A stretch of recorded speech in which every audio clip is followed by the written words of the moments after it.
कहा जाता है कि यहाँ के समुद्र में स्नान करके भगवान रामचंद्र द्वारा स्थापित 22 कुंडों के जल में स्नान करके महादेव जी के दर्शन करने से मनुष्य 7 जन्मों के पापों से मुक्ति पाता है।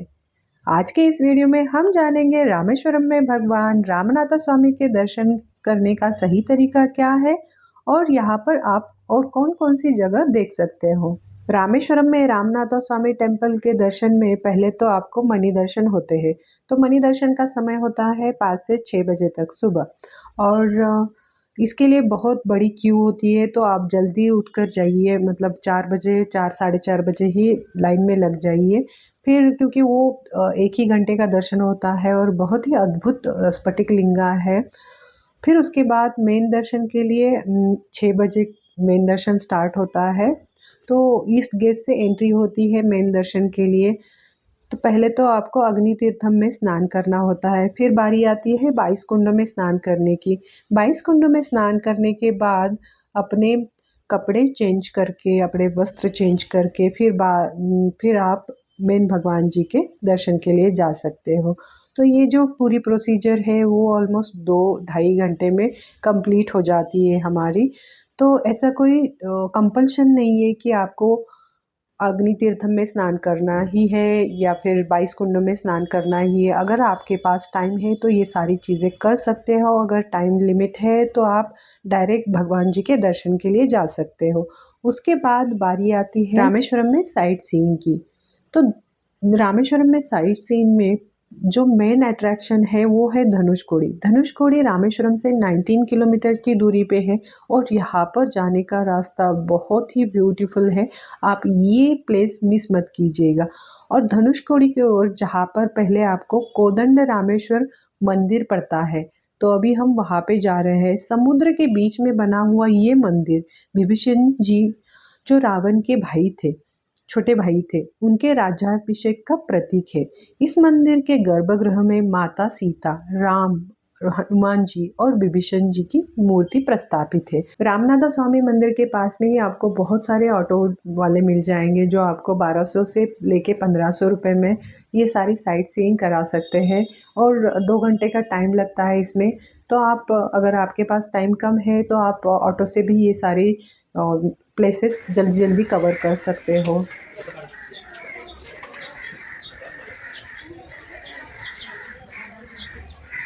बहुत ही अनोखी शांति का एहसास होता है यहाँ पर। और मैंने सुना था कि यहाँ पर तैरने वाले पत्थर, मतलब रामायणकालीन तैरने वाले पत्थर यहाँ पर लोगों ने रखे थे। हमने बहुत ढूंढा लेकिन हमें कहीं पर भी ये दिखाई नहीं दिए। फिर हमने यहाँ के लोगों को पूछा तो वो पत्थर कोरल्स थे, ओरिजिनल नहीं थे, इसलिए इनको हटाया गया है, ऐसे हमें पता चला यहाँ पे। यहाँ पर दर्शन करने के बाद आगे की ओर धनुषकोडी की ओर हम निकल पड़े और रास्ते में ही अचानक से बारिश स्टार्ट हो गई।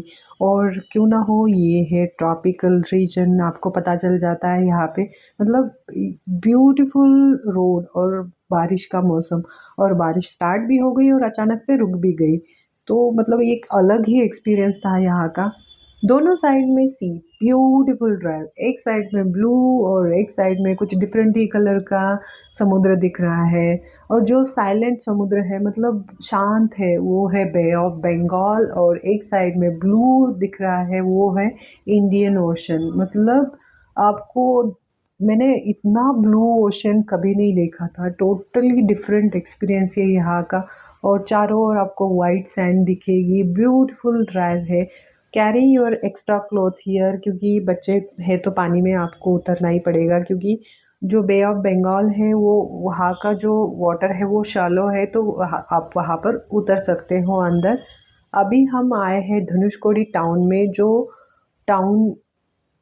जो पहले एक टाउन हुआ करता था। बहुत सारे लोग यहाँ पर रहते थे। 1964 का जो साइक्लोन आया था उसके कारण ये सारे डिस्ट्रॉय हो गए और यहाँ का ये चर्च अभी ये टूरिस्ट स्पॉट बन गया है। पहले तो यहाँ पर बहुत सारे लोग रहा करते थे। ये टाउन घोस्ट टाउन भी कहा जाता है अभी इसको, क्योंकि यहाँ पर बस मछुआरे ही रहते हैं, अदर पीपल कोई नहीं रहता है। और ये टाउन पम्बन आइलैंड के टिप पे बसा था। यहाँ पर आप शॉपिंग भी कर सकते हो, बहुत सारे शॉप्स अवेलेबल है यहाँ पर। और मतलब जो समुद्र वाली चीज़ें हैं, शंख एंड ऑल, इट्स वेरी मतलब रीज़नेबल प्राइस पे आपको यहाँ पर मिल जाएगी। और ये है बहुत ही ब्यूटीफुल सा बीच। उतना सेफ नहीं है, अंदर तो कोई नहीं जा रहा था, बस बाहर से ही सारे एंजॉय कर रहे थे। लेकिन बहुत ही ब्यूटीफुल प्लेस है ये, आप ज़रूर देखिएगा इसको। भी ये सारे रूइंस दिख रहे हैं जो 1964 में साइक्लोन हुआ था यहाँ पे, तो उसकी वजह से ये धनुषकोडी विलेज है वो पूरा उद्ध्वस्त हो गया था। तो उसकी जो अवशेष है अभी कुछ कुछ वो यहाँ पर है, यहाँ पर देखिए। आइए चलते हैं रोड के उस साइड में, क्योंकि रोड के उस साइड में भी धनुषकोडी गांव बसा हुआ था। और वहाँ यहाँ पर है उस टाइम का ट्रेन स्टेशन, ट्रेन ट्रैक भी है। और इस कंस्ट्रक्शन को देख के पता चलता है कि मतलब ये कंस्ट्रक्शन कितना मजबूत होगा। उस साइक्लोन में भी इसके रूइंस बचे हुए हैं अभी भी। और यहाँ पर भगवान राम, प्रभु रामचंद्र जी के पद चिन्ह का भी मंदिर है यहाँ पर। यहाँ पर भी बहुत सारे शॉप्स मिल जाएंगे आपको, और बहुत ही रीज़नेबल प्राइस में है यहाँ पर। मतलब रामेश्वरम से भी मुझे यहाँ का जो प्राइस है वो थोड़ा कम लगा, तो आप यहाँ पर शॉपिंग कर सकते हो।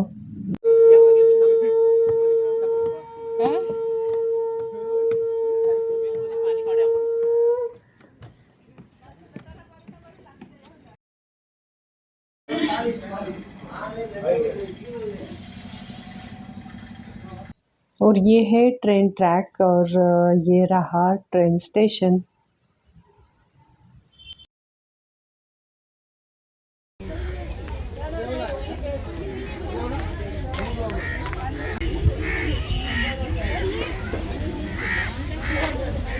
फोटोग्राफी 10 20 रुपीज़, वीडियोग्राफी 20, फॉरेनर 25 बरस, ये 5 बरस। और यहाँ पर एक लाइट हाउस भी है, तो आप यहाँ पर बहुत ही नॉमिनल चार्जेस है लाइट हाउस के।